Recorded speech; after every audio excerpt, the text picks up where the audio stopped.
Air keluar dari bawah batu ini, langsung dari mata bumi, mata bumi. Perahu langsung masuk.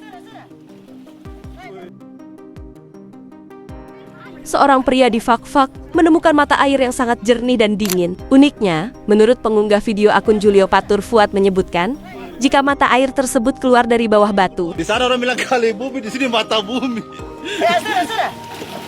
Air paling.